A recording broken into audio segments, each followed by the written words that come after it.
अस्सलाम वालेकुम रहमतुल्लाहि व बरकातहू। जनाब भाई दोस्तों वास्ते माशाल्लाह शेरा बकरा लिया ने बहुत ही ज़बरदस्त और माशाल्लाह क्वालिटी वाले माशाल्लाह झालर भी चेक कर सकते हैं, चंगी झालर चे और वाइट माशाल्लाह अख दे ने और बिल्कुल तोता फेस चे और कन्ना की चौड़ाई भी चेक कर सकते हैं और लंबाई भी तो बिल्कुल खीरा पठोरा कोई धुंदा चौगा नहीं बिरा 8 महीने की कन्फर्म उम्र ही नहीं पई। ये भी बिरावां दस दें और बिल्कुल चमकदार पशम में और ढिली चमड़ी दे चेक कर सकते हैं, बिल्कुल ढिली चमड़ी दे ही ने और रेट भी इंशाल्लाह तुहानूं दसांगे वीडियो ना रहे इंशाल्लाह रेट भी तुहानूं दसांगे और क्वालिटी माशाल्लाह चेक कर सकते हैं हर पॉइंट पूरा। अक्सर दोस्त फरमाइश करते हैं कि फौजी भाई शेरा बकरा लियाओ तो लो जनाब फोटवे नला दे फोटवे नालों का फायदा होता है कि जी बकरी क्रॉस कर सी चंगे दुध वाली बकरी बन सी तो लो जनाब दूर करके तुहानूं चारा भी खवा के विखाईना जनाब लो जनाब चेक कर सकते हैं हर पॉइंट वालों माशाल्लाह खूबसूरत ने 8 महीने पठोरा जनाब रेट जनाब ये मंडी चले जाए जनाब 40-45 हज़ार रुपया रेट कर ले लेकिन अपना बिल्कुल जायज़ और मकूल रेट है जिस भाई चले जनाब 32,000 रुपये का रेट करते पे फिर भी इंशाल्लाह प्यार मुहब्बत कर ले नहीं कि 32,000 रुपये फिक्स रेट है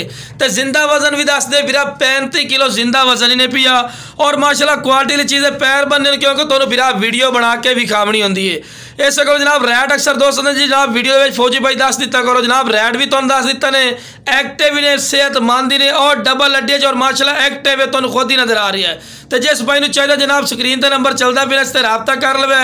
इंशाल्लाह प्यार मुहब्बत रह कोई रेट नजायज़ नहीं लेने।